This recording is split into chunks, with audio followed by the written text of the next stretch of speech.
부족한 것도 많은데 나는 과연 하나님의 은혜가 나에게 족합니다 라고 말할 수 있을까?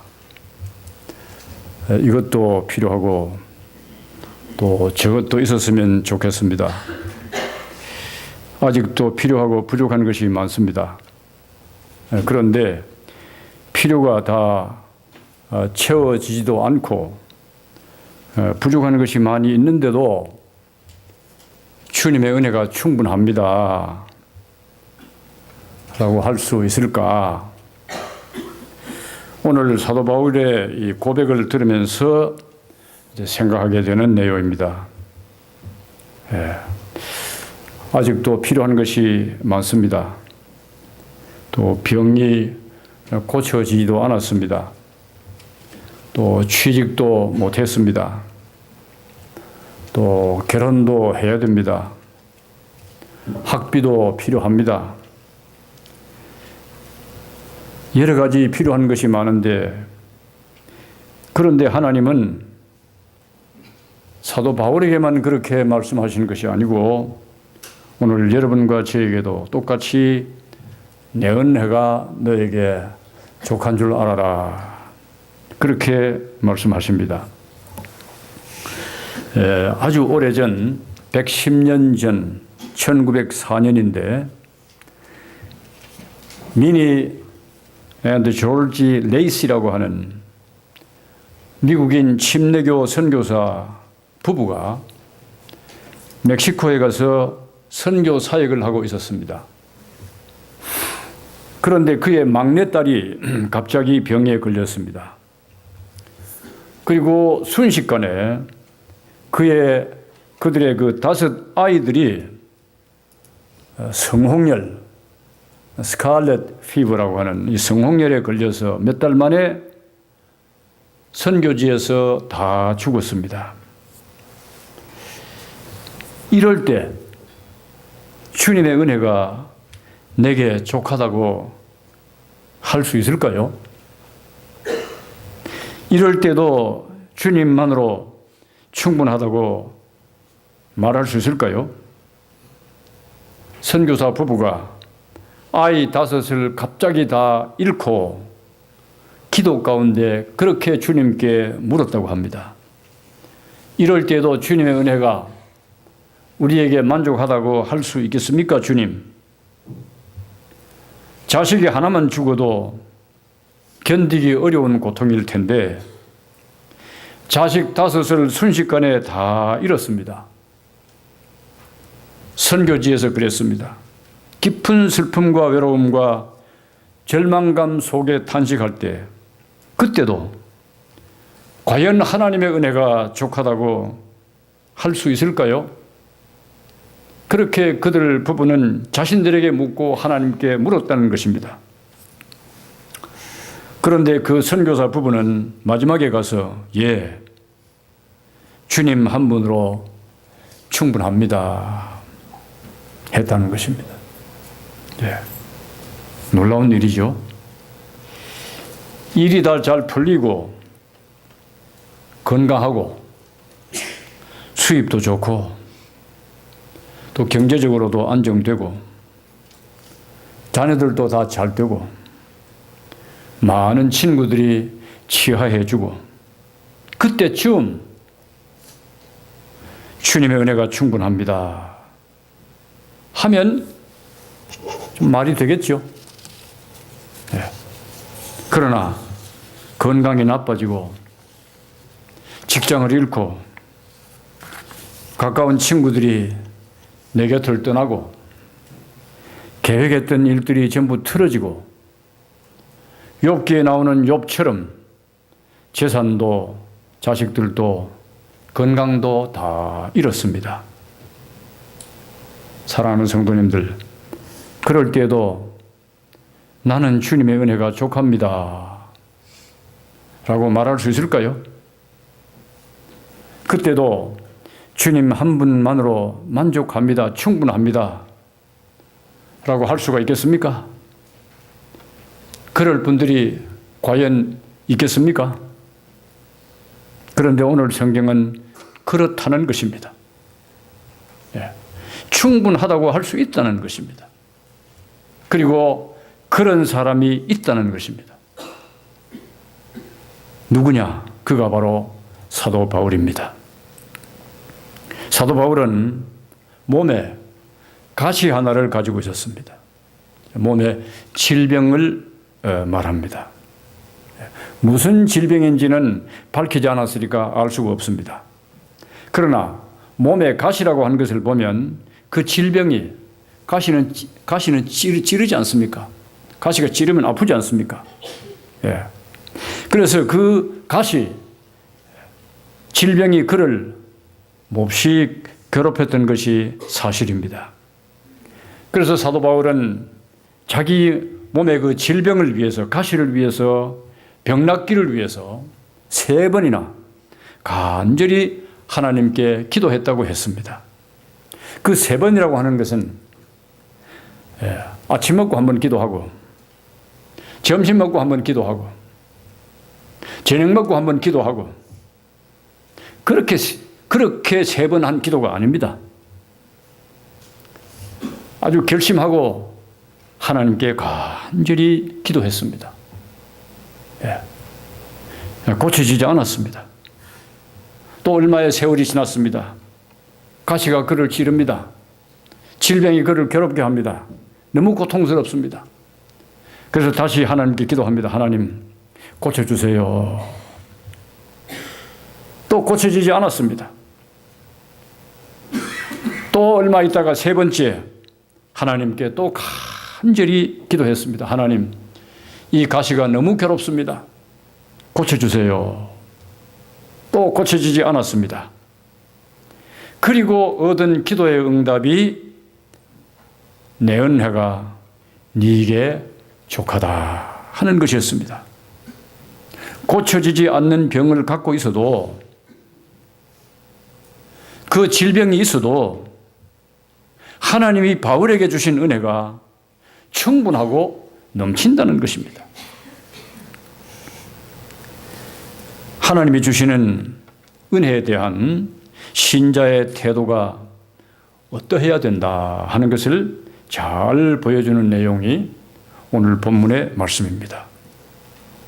사도 바울은 받은 영적 은혜가 너무 컸습니다.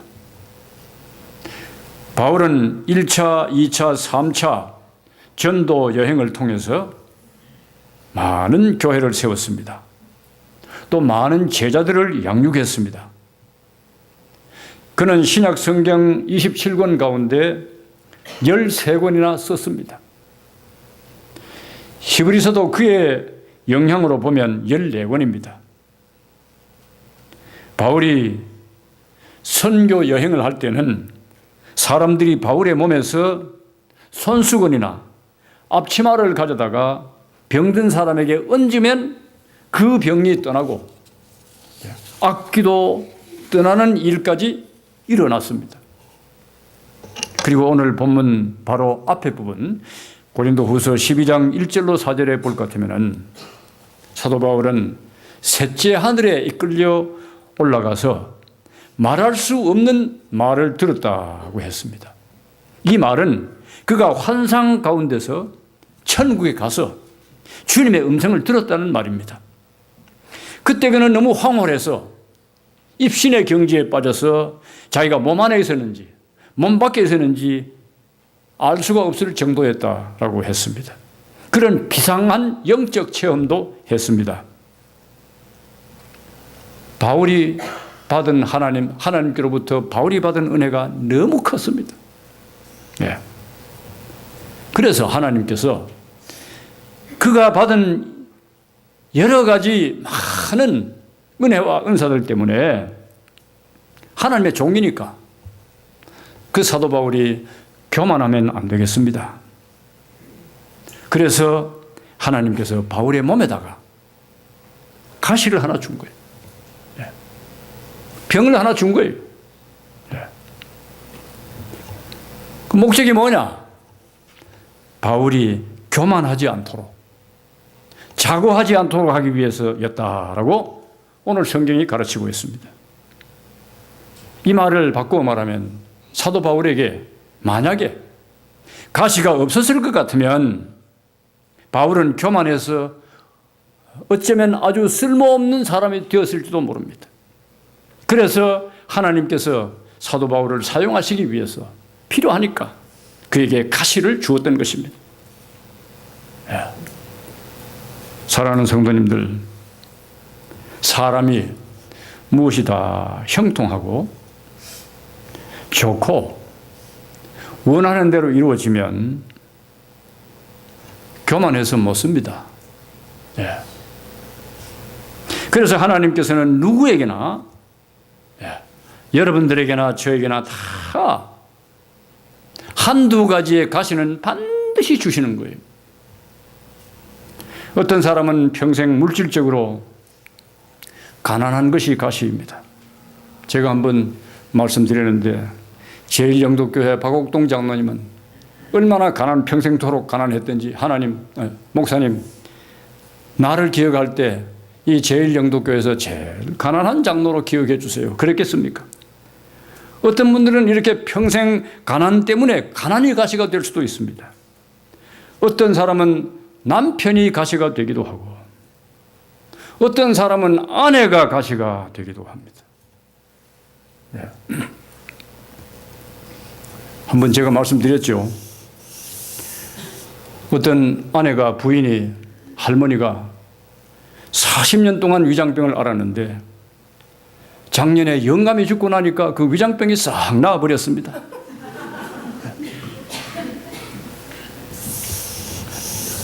그 영감님이 평생 아내한테 가시 노릇 하겠다 그런 생각이 듭니다. 또 이것은 오래전 얘기인데 뭐 서양 부분인지 동양 부분인지 그건 잘 모르겠는데 하여튼 꽤 오래된 얘기인데 어떤 노 부부가 성지 순례를 갔어요. 가는데 그만 갑자기 거기에서 아내가 죽었어요. 그래서 이제 남편이 이제 장례를 치러야 되니까 장의사에 가서 이제 물었습니다. 어떻게 했으면 좋겠냐 그랬더니 시신을 당신의 본국으로 갖고 가면 5,000불이 들고 그렇지 않고 여기서 장례를 지내면 그러니까 성지 예루살렘입니다. 지금 성지에 갔으니까 여기서 장례를 치르면 150불이면 됩니다. 그래요. 생각해 보니까 뭐 돈도 훨씬 예루살렘 거기서 치르면 돈도 적고 하니까 이제 남편 되는 이분이 제가 그러면 여기서 장례를 치르겠습니다. 하고는 이제 호텔에 가서 있다가 한 몇 시간 후에 다시 장의사에 왔어요. 와가지고 다시 말했습니다. 아무래도 내가 생각해 보니까 그 시신을 돈이 많이 들지만은 본국으로 제가 가져가야 되겠습니다. 아니 뭐 아침에는 여기서 장례 지낸다고 하지 않았습니까? 그랬더니 남편이 하는 말이 여기는 예수님이 죽었다가 3일 만에 다시 살아나는 곳이기 때문에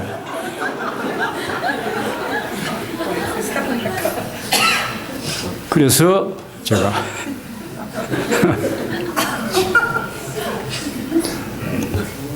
다 알아들었습니까? 남편 나쁘죠?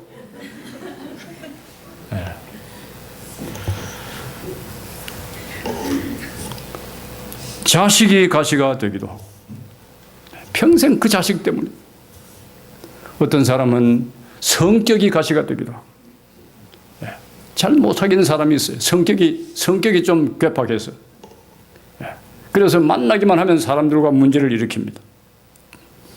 자, 가시에는 찔리면 아프죠. 그런데 아시기를 바랍니다. 오늘 이 말씀은 여러분이나 저에게 다 하나님께서는 가시를 허락하신다는 것입니다. 하나님의 자녀임에도 불구하고 가시를 허락하신다는 것입니다. 이렇게 볼 때 신앙생활의 적이라고 하는 것은 외부에 있지 않습니다. 내부에 있습니다. 예. 오늘 사도 바울이 가지고 있는 이 적이 어디에 있었느냐?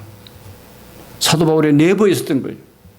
그건 무엇입니까? 그것이 가시를 통해서 사도 바울의 내부에 있는 원수인 교만, 자고하는 것, 그것 하지 못하도록 하나님께서 가시를 허락하시는 것입니다. 하나님이 사도 바울에게 가시를 허락하신 목적은 바로 사도 바울이 교만하지 못하도록 하기 위해서 그렇게 하셨다 하는 것입니다. 사랑하는 성도님들, 보통 보면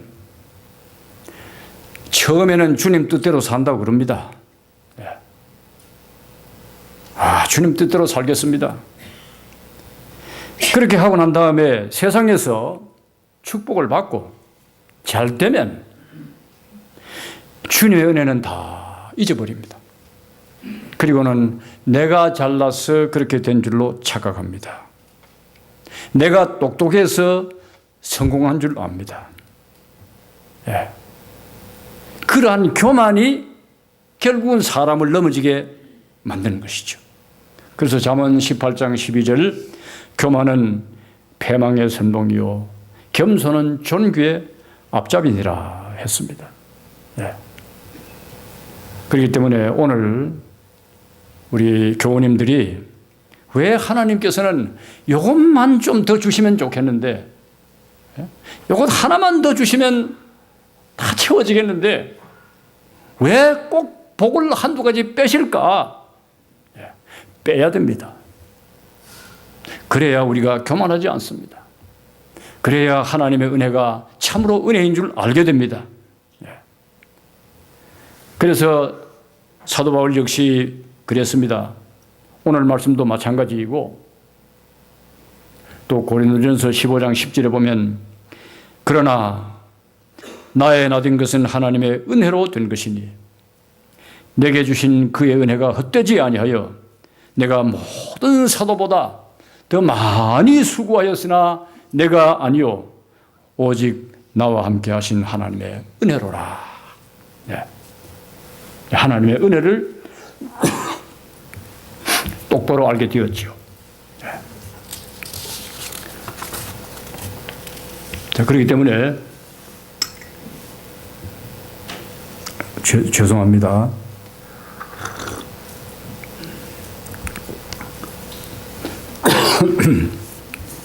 우리에게 가시가 있다고 낙심하지 마시기를 바랍니다. 가시를 인해서 낮아져서 더욱 주님을 의지하고 가시 때문에 주님께 메어 달리고 기도하면서 주님 나를 도와주십시오. 가시가 있어야 그렇게 된단 말입니다. 다 형통하고 좋으면 아무도 주님 부르지 않습니다. 주님 도와달라고 하지 않습니다. 다 강하고 튼튼하고 형통하고 부족함이 없어 보세요. 미국 알라바마 주에 가면 여러분들이 더 잘 아시겠지만은 엔터프라이즈라고 하는 그런 시가 있는데 그 엔터프라이즈 시에 가면 눈에 띄는 기념탑이 하나 있다고 합니다. 미국의 도시들은 어느 도시에 가든지 그 기념될 만한 모뉴멘트가 다 있거든요. 기념비가 있는데 이 알라바마주 엔터프라이즈 시에 있는 이 기념비는 좀 특이하다고 합니다. 그 도시에 어떤 그 지도자의 공로를 기리는 것이 아니라 딱정벌레가 한 일을 기념하는 그런 기념탑이라고 하는 거예요. 1900년대 초에 미국 남부에는 전부 목화 농사를 많이 했지 않습니까? 그런데 1900년대 초에 목화 바구미, 그러니까 딱정벌레죠. 목화 바구미들이 이제 멕시코에서 미국 이 남쪽 알라바마 주, 물론 다른 지역도 마찬가지겠지만 남부로 넘어와서 몇 년 안에 그 당시에 그곳에 가장 중요한 수입원이었던 목화를 이 딱정벌레가 다 먹어가지고 못쓰게 만들어버렸습니다. 농부들은 자포자기한 심정으로 할 수 없이 다른 작물인 땅콩을 심었습니다. 예. 너무 오랫동안 이 목화 한 작물에만 매달려왔던 농부들은 딱정벌레 때문에 목화 농사는 지을 수가 없고, 그렇지만은 땅콩을 심었는데 이 땅콩이 너무너무 잘 되는 거예요. 수입도 좋아지고. 예. 그래서 딱정벌레에게 감사하는 마음으로 그 기념탑을 세웠다는 것 아닙니까? 예. 사랑하는 성도님들, 하나님의 섭리는 이렇습니다. 한 길이 막히면 반드시 하나님께서는 다른 한 길을 여십니다. 예. 한 문이 닫히면 하나님께서는 반드시 다른 한 문을 여십니다. 그것을 아셔야 됩니다. 그러므로 가시가 있습니까? 가시가 있으면 그 가시 때문에 길을 다 막아버리는 것이 아니라 다른 길을 하나님은 반드시 하나님의 백성들에게 열어주시는 분이세요. 예. 사도 바울은 가시는 사도 바울을 막는 것이었습니다. 그러나 하나님이 다른 문을 여셨습니다. 무엇입니까? 가시 때문에 겸손하게 되고 더욱 주님만 의지하게 되고, 오늘 본문 마지막에 보면 연약한 가운데서 오히려 자기는 기뻐하고 강하게 되어졌다 했습니다.